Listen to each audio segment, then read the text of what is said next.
You're listening to Conferences Online Allergy from Children's Mercy Hospital in Kansas City, Missouri, and I'm your host, Dr. Jay Portnoy. It consists of a series of presentations by experts in allergy immunology and can serve as the didactic curriculum for trainees in the field. I hope you enjoy COLA.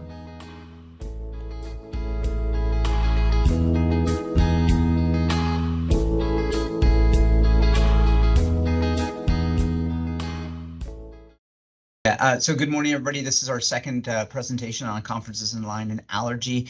Our second talk will be on adverse vaccine reactions. It's going to be presented by Dr. Aarti Pandya. She's an assistant professor here at Children's Mercy and one of my good peers. Thank you for being here. Thanks, Dr. Miller, for that kind introduction.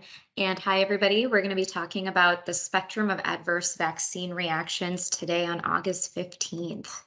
So we have quite a bit of objectives to get through today. We're going to briefly discuss the history of vaccinations and why this is such an important topic. We're going to discuss vaccine preventable disease epidemiology briefly, the benefits of vaccines, vaccine mechanisms, the spectrum of IgE-mediated reactions to vaccines as well as their constituents, non-IgE-mediated adverse reactions to vaccines as well as their constituents, and a diagnostic approach on how to evaluate as well as manage adverse reactions to vaccines. So let's start off with a question. Serious events occurring after vaccine administration should be reported to whom? A, the CDC, B, the National Vaccine Advisory Committee, C, the Vaccine Adverse Event Reporting System, or D, the Advisory Committee on Vaccine Safety. What do we think? C. Excellent. So yes, C is the correct answer. The Vaccine Adverse Event Reporting System is a place for all of us as providers and practitioners to report serious events that have occurred after vaccines, and we will talk about that more in detail.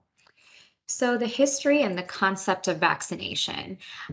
This concept is attributed mainly to Edward Jenner, who was pivotal in the concept of inoculation and what we know kind of pioneered a lot of smallpox prevention techniques. However, centuries before Edward Jenner, this particular practice of inoculation had been used in various cultures and areas, including the African, Asian, and indigenous medicine.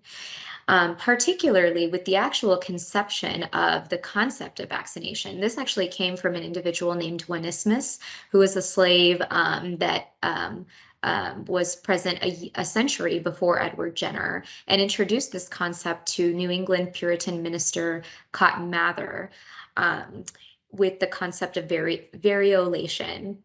And essentially, this concept was introduced by taking purulence from the blisters of smallpox patients and then introducing them into the cut or blood of a healthy control person. So that concept was introduced by Onesimus, although he doesn't receive credit for it. Later, Edward Jenner himself had already been inoculated because this concept had existed for a century. However, he laid the foundation for the development of vaccines. So that's just kind of a brief history on how this came about to be. What are the benefits of vaccines? So vaccines are one of the most effective public health measures against preventable diseases. Smallpox eradication was achieved after a global health initiative for vaccination. We don't even think about it these days, but smallpox was a disease that caused significant morbidity and mortality for centuries prior to its eradication. The program was so successful that eventually even vaccination was discontinued or not needed. When we think of vaccine benefits, we think of two particular concepts. We think of the individual who receives the benefit of the vaccine by concept of their immune system developing a response to that particular agent or that microbe.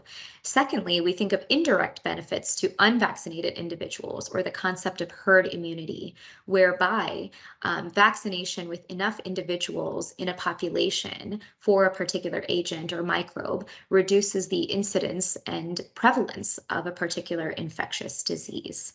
This is particularly important and very close to home for us living through the COVID-19 pandemic. We can see that there's clear data on disease decline that occurs with vaccination. So on the left here, we have a chart from the United Kingdom, and then on the right, we have a table here from the United States. And this shows very clearly with the introduction of vaccination for all these individuals in individual infectious diseases, diphtheria, polio, measles, pertussis, Hib, we see meningococcus, we see a significant decline in disease incidence once that concept of the vaccination has been introduced. And here we see case reduction within the United States that occurred once these vaccinations were introduced, including all of these different infectious diseases, both by cases as well as by death, by reduction of deaths that occurred from these microbes. So it just speaks to how particularly important vaccination is for public health. Vaccine mechanisms. I'm going to spend a little bit of time on this slide. I know that there's a lot to go through on this slide, but I do think these are important to kind of understand so that you know what vaccine mechanisms are in play with microbes that we vaccinate against. So there are some important vaccine mechanisms for us to remember. We have the vaccination against the whole pathogen. That's one mechanism we can use. Vaccination against the subunit of a particular microbe. Vaccination with a nucleic acid or a viral vector. So let's go through all of these individually. So vaccinating against a whole pathogen, this can be done with both a live pathogen as well as an inactivated pathogen. When you vaccinate against a live pathogen, you do have to attenuate the microorganism because you don't want to introduce the infection in the individual. So it does have to be attenuated through genetic modification so that it's not dangerous itself to the host or doesn't cause the actual disease in the host. It does rely on the concept of replicating in the host. So you do need to have at baseline a strong immune system that allows for that particular mechanism to occur. The benefit with using a live whole pathogen is that this induces a pretty strong and lasting immune response. And we can see this with examples of vaccinations such as MMR and rotavirus. You can also vaccinate with an inactivated whole pathogen. So this is where the microbe has been inactivated or killed, and it does not replicate or reproduce in the host. So the benefit of that particular mechanism is that you can use this concept in those individuals who have a weakened immune system safely without the risk of inducing the infection in the individual. We can see this with the hepatitis A vaccination. Then we have subunits as a vaccine mechanism. Subunits are when we use an antigen generally from the organism's surface. We isolate that particular subunit of the vaccine, which relies on introduction into the immune system, subsequent development of an immune response in order to develop protection against that microbe. And there's a couple of individual ones to talk about here. One of the, two of the commonly used ones here are recombinant protein, toxoid, and then conjugate is also one that we commonly use as well. So recombinant protein is when we use organism DNA to manufacture a surface protein. The benefit of using this particular mechanism is that you target the immunogenic protein. Which is presumably what causes, the disease in the individual. Examples of vaccinations using these concepts include hepatitis B and HPV. Toxoids, we use this as a subunit for vaccination, especially when the individual microbe uses a toxin in order to cause disease. So we see this with diphtheria infections, tetanus infections, Bordetella infections. They use those individual toxins to cause complications of that infectious disease. So we therefore vaccinate against a toxoid, which is a weakened version of the toxin, in order to develop protection against that microbe. The benefit of using this mechanism is that typically this induces a very strong immune response, and you target what is actually causing the complication from the disease, which is the immunogenic toxin. Again, examples of this include diphtheria, tetanus, and Bordetella pertussis. Conjugate is another type of subunit vaccine mechanism that can induce a response. So why is this one important, or why is this one utilized? Particularly, this is important when you have polysaccharide-based antigens. These typically induce kind of a weak immune response in hosts, regardless of being immunocompetent or immunocompromised.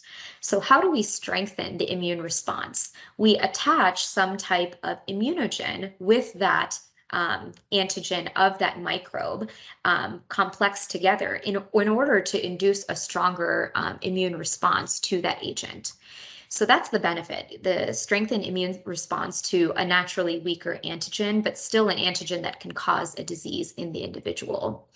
And that's just because the way that the antigen exists outside of a host, for the concept of vaccination itself can be weaker unless complexed with an immunogen. And one of the vaccines that we see this utilized with is the pneumococcal 13, also commercially known as Prevnar. The next type of subunit mechanism is called virus-like particles. So these are naturally occurring or synthesized particles, so synthesized in a laboratory. These are particles that resemble a virus, but they're not actually from the microorganism itself. These can be manufactured in the lab with an adjuvant, so it strengthens this immune response within the host. This isn't a widely used type of vaccination, but internationally it is used with hepatitis B as well as HPV. And the last category within subunit is outer membrane vesicles. These are vesicles that you utilize for vaccination that contain many surface proteins, because there may be some microorganisms that you can isolate the presumably targeted subunit protein that you're developing disease with, but there may be more than one surface protein that can cause disease from the microbe. So the benefit of using OMV, or outer membrane vesicles, is that you can have multiple surface proteins within the vesicles, so you have an immune response to multiple surface proteins that occur with one vaccination. So the benefit of this is that you have multiple antigens that you introduce into the host, and by nature it serves as a natural adjuvant, which can strengthen the immune response.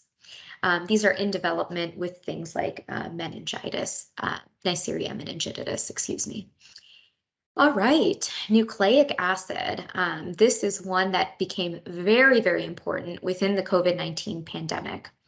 This is a concept where we supply genetic material from an individual microbe that helps develop an immune response. This can be with both messenger RNA or DNA, and it does rely on having a strong lipid membrane that needs penetration in order for the mRNA and DNA to be introduced into the host, in order for the immune system to develop the appropriate response to the mRNA or DNA. So essentially, you're supplying the kind of instructions for how the immune system should develop a response to that particular microbe. The big benefit of this, which we have seen in the COVID-19 pandemic, is that they're easy to develop and they're quick to develop, or you can develop them quickly. And we see these with our COVID-19 vaccinations that are mRNA-based. The DNA-based vaccinations are still in development. Lastly, we have viral vector vaccinations. So these use a genetically modified version of a different virus, which is the vector, that contains a portion of the material from the virus at hand, or the virus you are trying to, induce an immune response to. One of the important things here is that the vector can't be something that you already have had an immune response to, because the risk of having that is that you neutralize with the vector itself and don't have the opportunity then to develop an immune response to the microbe at hand. So we do have to carefully use vectors that are not commonly introduced into hosts or into humans, however, also utilizing vectors that don't cause diseases within the host. So that particular concept is important, which is why they take a little bit more time to develop compared to what we just talked about with the nucleic acid-based vaccines. With viral vectors, you can have vectors that replicate in vivo, which induce a strong immune response, which we saw with the Ebola vaccination, or you have non-replicating viral vector-based vaccinations, which don't replicate in vivo. And the benefit here is that you can utilize those with a weakened immune system, whereas the replicating vectors, generally you don't. Replicating viral vector ones, you want to use very cautionarily in those who have a weakened immune system. What we have seen with the non-replicating vector vaccines, we've seen that with the AstraZeneca COVID-19 or SARS-CoV-2 based vaccination. I'm going to pause here for a second because that was a lot of material that I did just go through. Are there any questions about vaccine mechanisms before we proceed?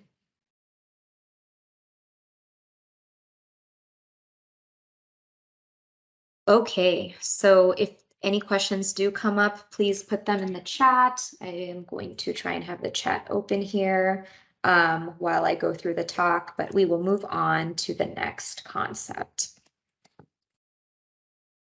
Okay. So when we think of adverse vaccine reactions, there is so much material to think about because we think about vaccine reactions to the individual vaccine. Do we wonder if it's with the microbe? Do we wonder if it's with a constituent? And there are so many different types of vaccine reactions that can happen, or adverse vaccine reactions that can happen. We're going to talk about this in a couple of different ways to help figure out the best way that you can organize this information to remember going forward. So we do have idiosyncratic vaccine reactions that can happen. These are things like vasovagal responses, anxiety-provoked reactions. The tricky part about these is that sometimes, these can be considered anaphylaxis mimics. And so you need to take a very detailed and very close history to tease that out. We, of course, have our immunologic adverse vaccine reactions, and we use our Jelen-Coombs-based classification system to help determine which of the immunologic adverse reactions has happened. Is it an IgE-mediated reaction, an antibody-mediated reaction, a immune complex-mediated reaction, or a T-cell reaction? And then lastly, there are certain reactions that fall out of immunologic and idiosyncratic reactions that can be life-threatening, that we do have to avoid future vaccinations with that particular vaccine, and we will go through what some of those are. There is such a spectrum of reaction severity that exists with vaccine reactions. You can have, most commonly, mild self-limited adverse reactions to vaccines that don't necessarily require any further evaluation or testing and don't prevent further administration of the vaccine. This can include fever, site pain or discomfort or swelling, fatigue, even arthralgias to some degree. We know that serious complications of vaccines are rare, but our job as allergists and immunologists is to tease out which of those complications are serious and do require further evaluation. In most cases, the risk of an adverse reaction from the vaccine itself, the risk of an adverse reaction from the disease is greater than the risk from repeat vaccination. This requires quite a bit of risk-benefit discussion, quite a bit of education with your patient, and can take a lot. That itself can take a lot of time with your patient to try and kind of figure out the best approach going forward. There are rare non-IgE mediated reactions associated with specific vaccines that may prevent further doses, and we will talk about that. And suggested long-term sequelae of vaccines, such as development of atopy in general, such as asthma, atopic dermatitis, development of neuropsychiatric disorders such as autism, those sequela of vaccinations have not been substantiated. However, there is so much misinformation about this that exists. All you have to do to see this spectrum of misinformation that exists is type something into Google about vaccines dangerous, vaccines bad, and there will be a plethora of sites and social media that pop up. So how do those barriers come about to be?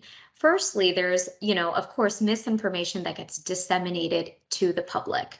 Individuals, look not necessarily to medical providers about this information, but look to the just general Google search or internet, which is where a lot of that misinformation exists. There can be distrust with the medical system from individuals, which also leads to a barrier to vaccine management. And part of that may be not having enough discussion with patients about all of the risks that exist, but also the big benefits that exist to that individual with receiving vaccination. Social media, of course, this can be a powerful, helpful tool, but it can also be a tool where a lot of misinformation unfortunately gets disseminated, and we see that with the heavy use of inaccurate information in social media. Your patients may say, well, I read this on Twitter, I read this on Instagram, and this is why I haven't received X, Y, and Z vaccination.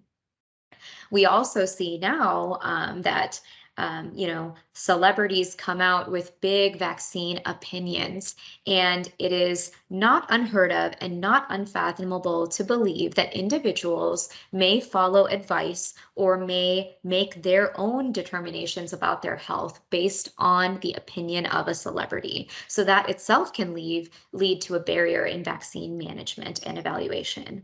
And lastly, of course, which we experienced quite a bit through the COVID-19 pandemic, is these egregious and false claims that occur, such as vaccines causing infertility in females or males, or altering your DNA.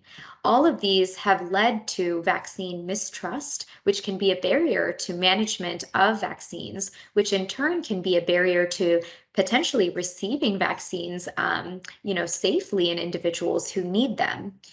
And so it's certainly something we do need to spend some time answering our patients' concerns and questions in order to provide the best public health service as well with vaccines. What are some things we need to take into consideration for vaccine management and consideration for vaccine reactions? Well, firstly, based on the history itself, can you tease out what the mechanism is? Is this an immunologic adverse reaction? And if so, is it an IgE mediated or non-IgE mediated reaction? Or is it a non-immunologic reaction that has occurred? Do we have an idea of what could be causing the reaction? Do we have a historical reaction to something like, gelatin or polyethylene glycol or polysorbate that could be contributing to this individual's reaction to the vaccine that they received? Is it the organism that they're developing a reaction to? Most times and in most cases, that's not going to be the case.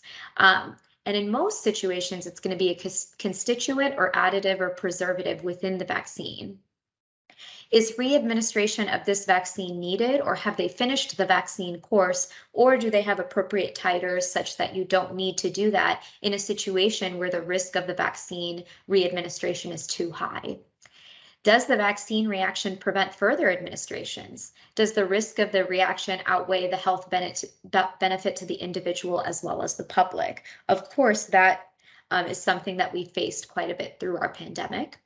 And lastly, if re-administration is possible, how can I maximize patient safety, and how can I bring peace of mind to them as best as I can moving forward? And then, for us as providers, there is so much information on this, vaccine reactions, constituent reactions. So how do I organize this information? These are 4 big categories, we can think about to help kind of maximize that organization. Firstly, we know that there are specific or vaccine-specific reactions that we must remember. Secondly, there are constituent-specific reactions. Thirdly, there's allergies to known constituents such as, egg allergy and which vaccines to avoid and how to manage those specific vaccines when you know you have a true constituent allergy.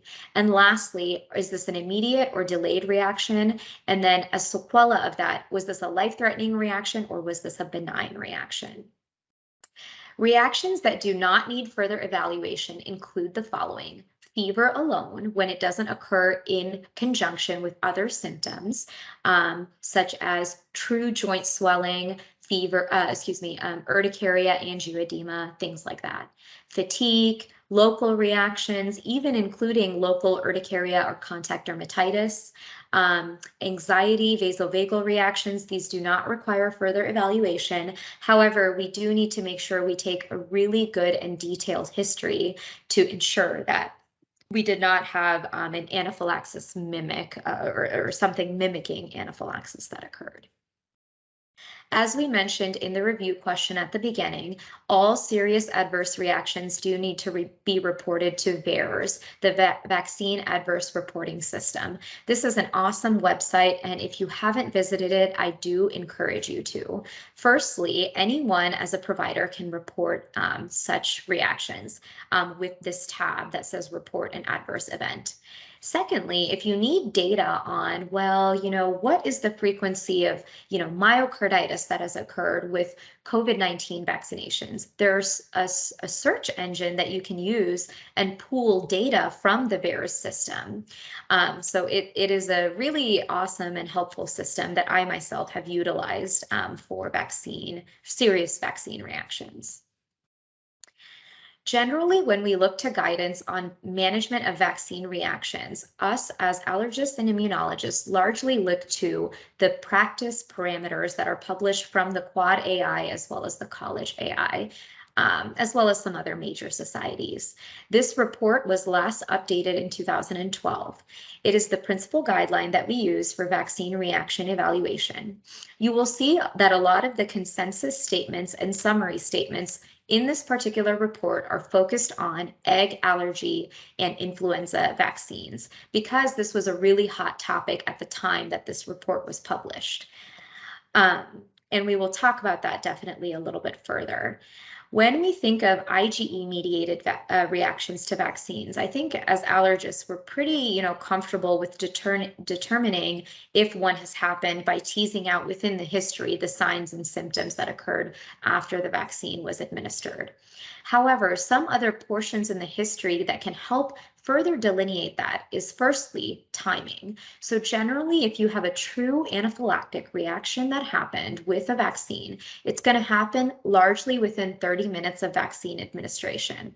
However, in some rare circumstances, this can be delayed by a few hours. So that syndrome or that clinical development of all of these symptoms occurring after that 30-minute mark cannot be used to exclude the diagnosis. You can still develop anaphylaxis an hour or two or even a few hours after the vaccine administration. So the clinical history here would be more important than the timing alone.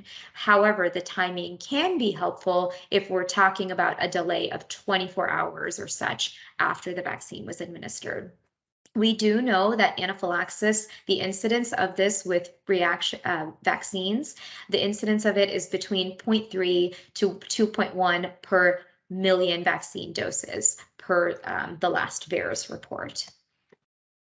How do we manage IgE-mediated reactions to vaccines? We'll talk about this in detail as this is one of the important ways we as allergists can provide both diagnostic evaluation as well as therapeutic evaluation. I do want to point out that this particular chart was taken from the practice parameters, the last one, the 2012 one, and the specific wording on this is addressed with anaphylaxis. Is the nature and timing of the reaction to the vaccine consistent with anaphylaxis? If yes, then you skin test with the vaccine and their components.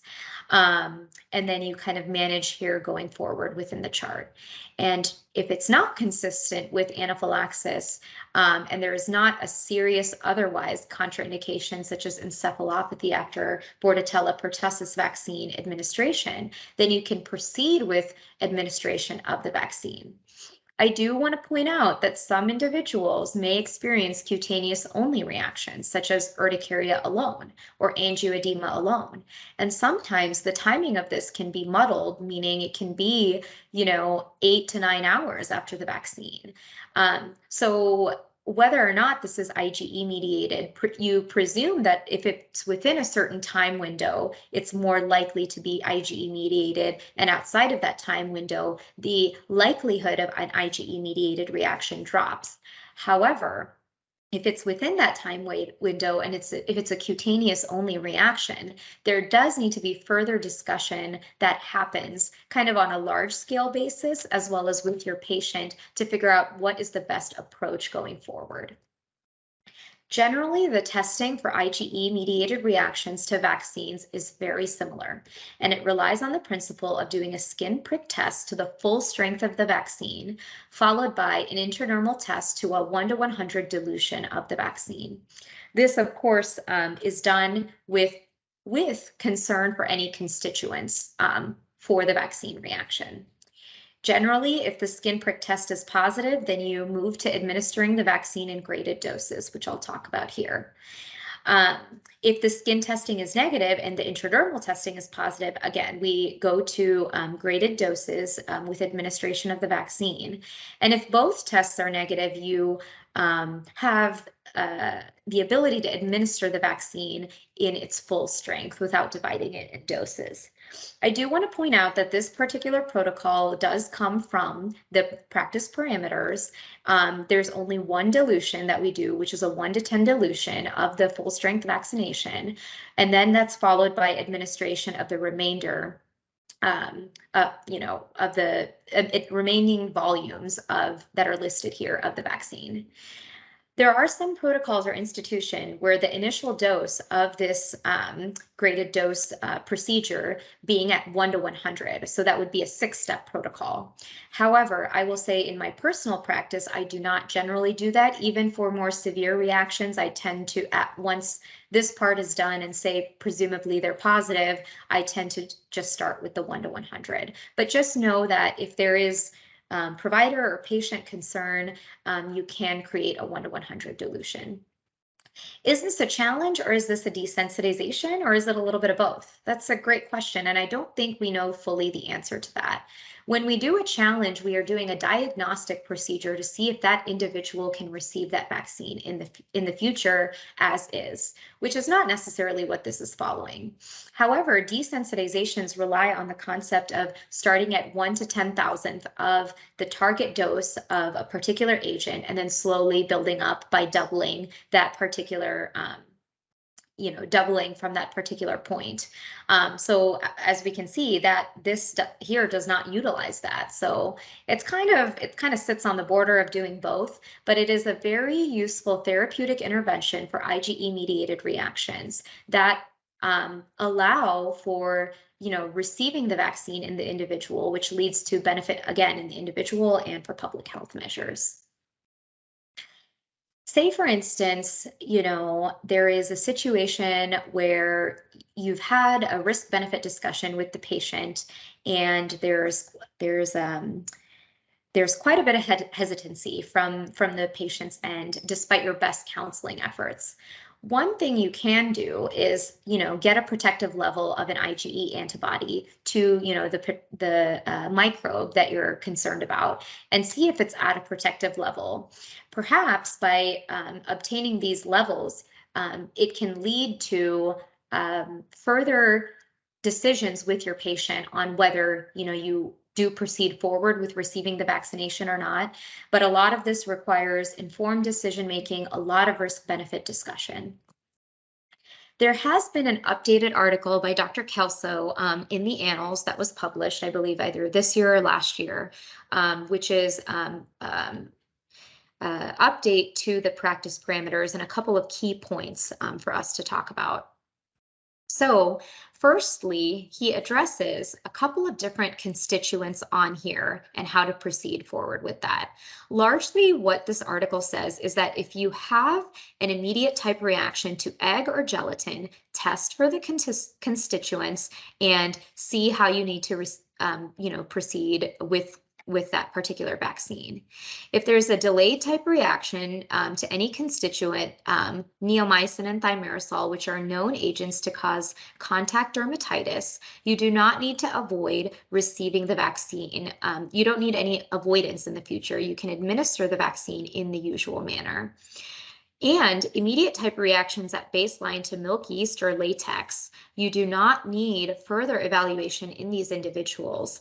In fact, you can proceed with receiving the vaccine without any further concern.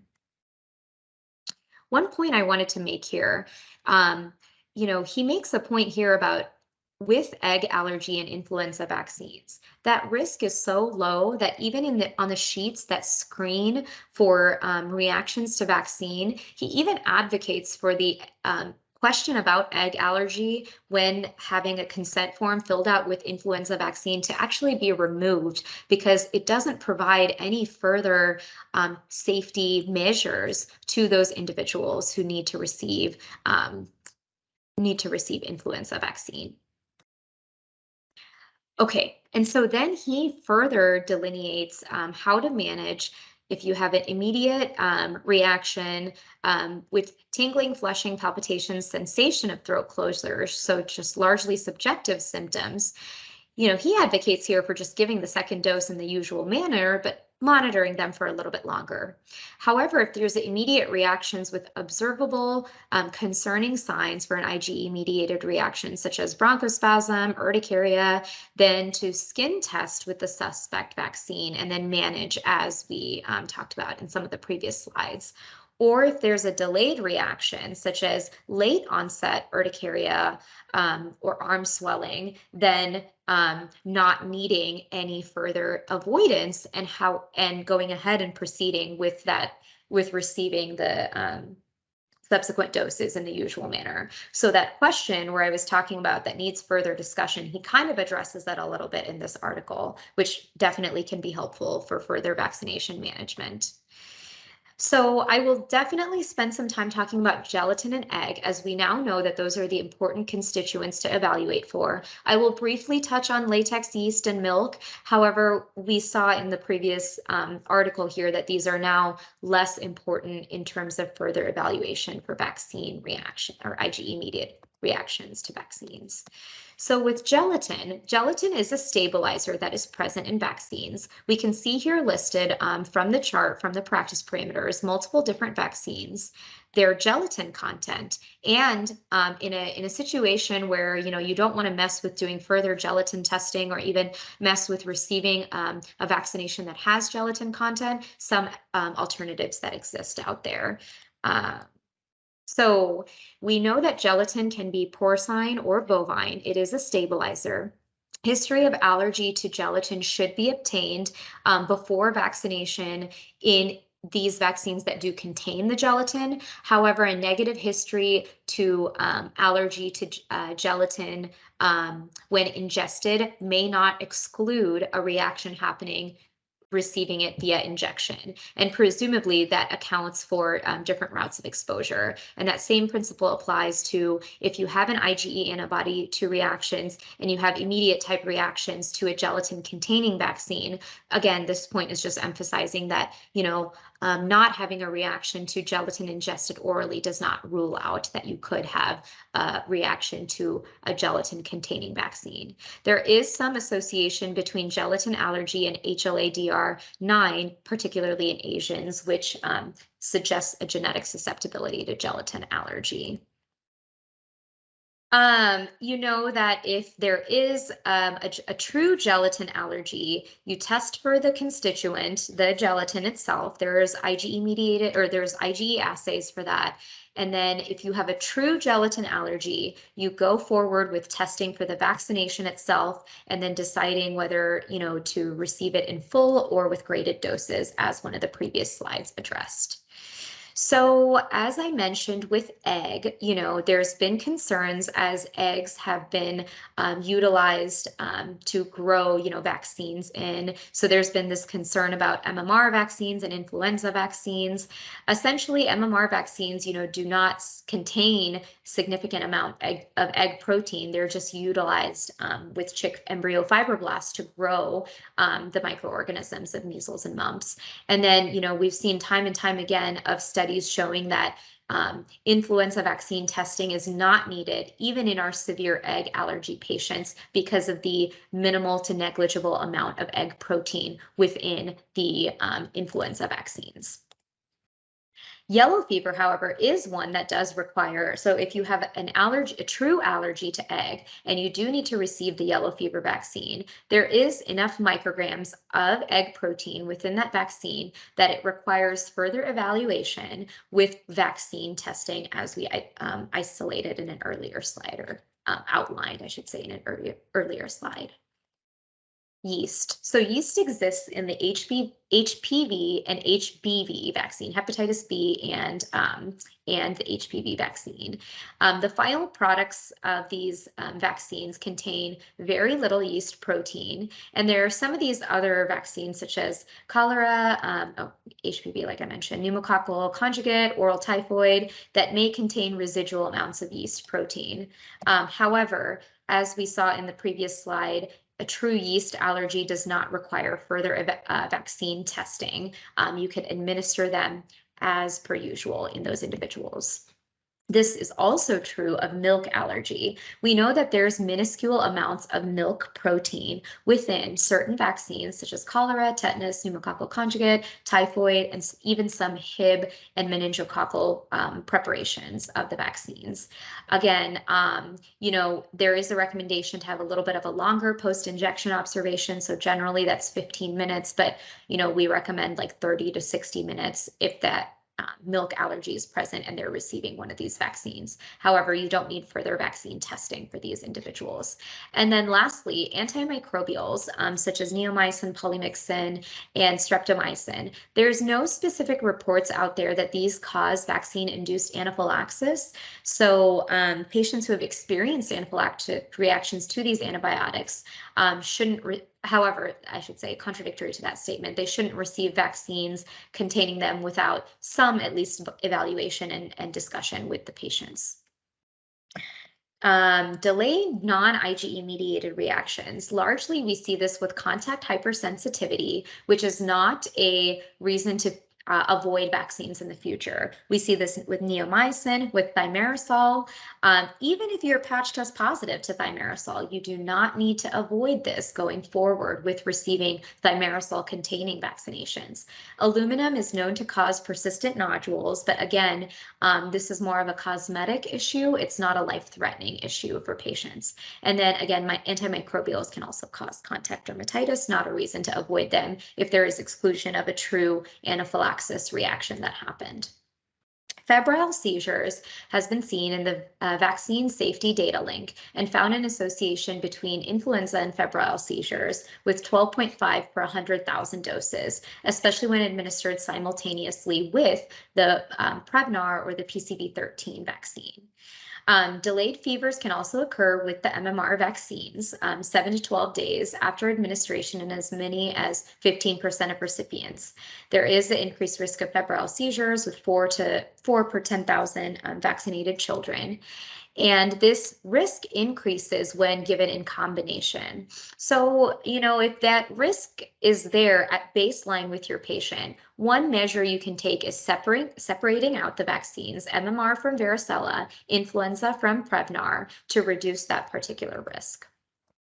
All right, let's talk about some specific adverse reactions some adverse reactions to some specific vaccines. So we talked about the risk of fever and febrile seizures with MMR. However, there is also a unique reaction of thrombocytopenia, which there's about 1 case per 40,000 doses that occurs. Usually this occurs within 2 months of vaccine administration and can occur in 1 to 2 different scenarios. One, it can occur without any symptoms and can be found incidentally when a CBC is done for some other reason. Secondly, there can be a symptomatic thrombocytopenia occurs with bleeding with a possible risk of hemorrhage as well. The rate of thrombocytopenia with natural infection with rubella and measles is actually higher than that with the vaccine itself. So although this is a delayed serious reaction, this may not be one that prevents further doses, even in those individuals who have immune ITP. So that's something certainly to think about and discuss with your patients, with other relevant specialists if needed. Transient arthralgia can occur in adults, females receiving this vaccine from the rubella component, but again, not a reason that you need to avoid giving it further. Pertussis. This is one of the serious vaccine reactions that happens that you are not able to, unfortunately, administer this vaccine again successfully. So seizures, encephalopathy, and hypotonic, hyporesponsive episodes, and insoluble crying, all of these are part of that general category of encephalopathy that occurs with the pertussis vaccine. We've seen this incidence decrease with conversion from whole cell DTP to acellular or DTaP vaccination. We do know that when the encephalopathy occurs, it occurs 7 days post-vaccination, and this can result in major alterations of consciousness as well as focal or generalized seizures. Children less than 7 years of age should not receive subsequent doses of pertussis containing vaccines. However, they may receive, because the reaction is presumably occurring to Bordetella pertussis, they can receive diphtheria and tetanus in order to complete their childhood series. With previous preparations of polio, we did see vaccine-associated paralytic poliomyelitis, and this happened with the live oral formulation.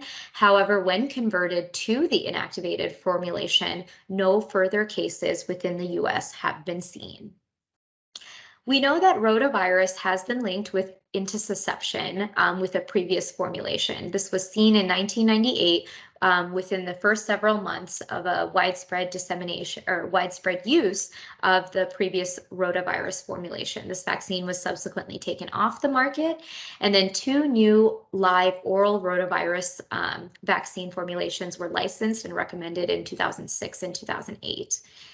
Post-marketing studies suggest that there could be some increased risk of these vaccines, but it's at far lower rate, and the risk of that, the possible risk of intussusception is the benefits of the vaccine are far outweighed. So there's not a recommendation necessarily to avoid, in the future. Excuse me, actually, let me rephrase that. The risk is far there, so it may preclude further vaccination doses, unfortunately, administered in that individual. But it does require some discussion with the patient, as that is not a hard recommendation necessarily. All right, so varicella can result in some cutaneous reactions at the injection sites, where we have varicella-like rashes, essentially, this can happen either at the injection site or widespread, like, generalized rash, essentially, that occurs. And this can occur either from the wild type virus representing natural infection or from the vaccine strain or virus representing an attenuated microbe that you're being introduced to. So generally, the rashes are caused by wild type virus, and they appear from 1 to 24 days after vaccination and consist of 10 to 1,000 lesions. And rashes caused by the vaccine strain virus appear from 5 to 24 days after vaccination and can have 1 to 500 lesions. So that's one specific to varicella. With yellow fever, you can have, of course, these serious adverse reactions that can occur, which may preclude receiving this vaccination again. One such reaction is vaccine-associated encephalitis. This risk is greatest at infants less than 9 months of age, and the vaccine generally should be avoided less than 6 months of age. So the individuals who are 6 to 9 months of age are at highest risk of this complication if receiving this vaccine. Then you have yellow fever vaccine-associated neurotropic disease, which can cause meningoencephalitis, GBS, acute disseminated encephalomyelitis, and cranial nerve palsies. Also, you have yellow fever vaccine-associated viscerotopic disease, which is a severe multisystem disease in adults. And risk factors for this are largely those who have a thymic disorder, such as thymoma or myasthenia gravis, and in individuals who are 60 years of age and above. So there are some, so again, this is a live vaccine, and there is an inactivated form of this vaccine that is currently in development and presumably would be safer and possibly reduce the occurrence of these more serious complications. Touching on COVID-19 based vaccinations, so we know that we have the vector-based vaccinations, as well as the nucleic acid-based vaccinations. We see that there is a risk of thrombosis and thrombocytopenia that occurs with the vector-based vaccinations in individuals who have received those formulations. Per VAERS, there's been 54 cases of thrombosis and thrombocytopenia. And the incidence of this is 3.8 per million, which is approximately 1 in 263,000. There is a highest incidence of this in Norway, as those vaccines have been utilized more in Norway. Here in the United States, there is we far more use the nucleic acid-based vaccinations. With myocarditis, there was actually an article published about this in 2021, and at that time there were 1,991 cases of myocarditis that were reported from mRNA-based COVID-19 vaccinations. This is obviously a serious complication that would preclude receiving this vaccination in the future, and so that is certainly a serious one to talk about with those individuals. And then lastly, Guillain-Barré syndrome has been reported. There's about 132 preliminary reports, again, largely in the vector-based vaccination of AstraZeneca after about 13.2 million doses, and the estimated rate was 9.8 cases per million doses. This has been talked about as ad nauseum, but I do want to make sure I make another point about this. The most updated recommendations regarding COVID-19 based vaccinations and PEG polysorbate testing is that the PEG polysorbate testing does not need to occur for COVID-19 based vaccinations. In these individuals, you can proceed with either doing a graded vaccination doses to those individuals, or even if there's been cutaneous limited reactions, just receiving the vaccination in full without further complications. And of course, this is extremely important for us because it's a vital public health measure that,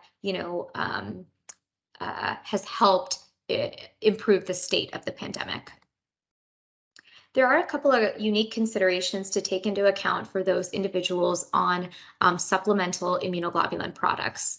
So with COVID-19 vaccines specifically, the CDC has advised that these COVID-19 vaccinations are unlikely to impair development of an immune response in those receiving supplemental product. So you don't need to avoid the vaccines in those individuals. And again, when that's mentioned here, we're talking about the mRNA-based vaccines. And there's also no recommended minimal interval between the product as well as the mRNA-based COVID-19 vaccine. With influenza, there is a lot of discussion about influenza with whether or not you give that to your immunoglobulin, supplemental immunoglobulin patients. I will say, advocating on the side of giving it, there could be a possible T-cell response that develops with the vaccine. So there could be some argument for giving the influenza vaccine to those individuals, but it requires a risk-benefit discussion with the provider. Lastly, MMR vaccine and Varicella vaccine are two live vaccines. So there is recommended intervals to wait after receiving any of these specific immunoglobulin products, whether it be microbe-specific immunoglobulin product, a blood transfusion, or IVIG. This is all outlined in our Middleton's textbook, as well as in some of the reference guidelines that we can look up online to get those recommendations. Okay, I am almost done here. I think this is my last question. A patient reports allergic reaction to gelatin on ingestion and has a positive test for IgE to gelatin. What is the most appropriate response or approach, to subsequent vaccination?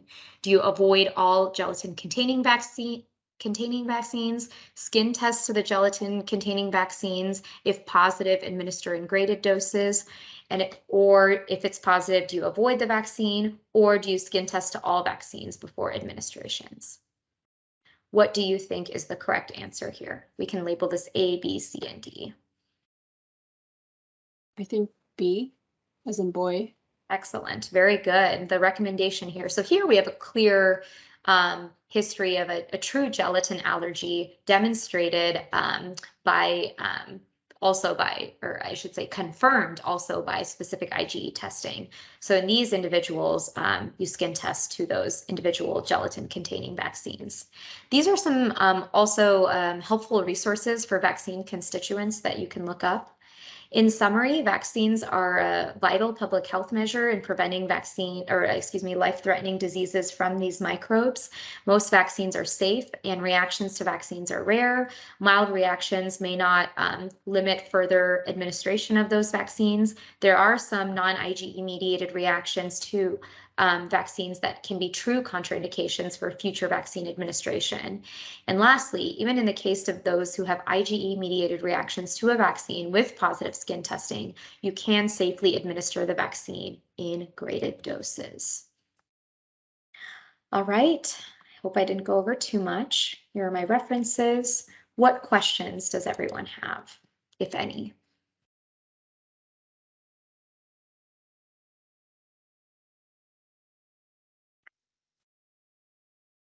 All right, excellent presentation, very thorough, a lot of good stuff to think about. One of the lines I've always said when it comes to vaccines, of all the things we do in medicine, the thing that has probably saved more lives, other than just good hygiene principles like having safe water to drink and all that, is probably coming down to vaccines. So you can work your whole career and do a lot of miracle diagnosis and treatment, but vaccines are where the most energy goes towards that saves the most lives. So true, very true. All right, well, thank you, everybody. Thanks, Dr. Pandya. We appreciate you being here. Thanks.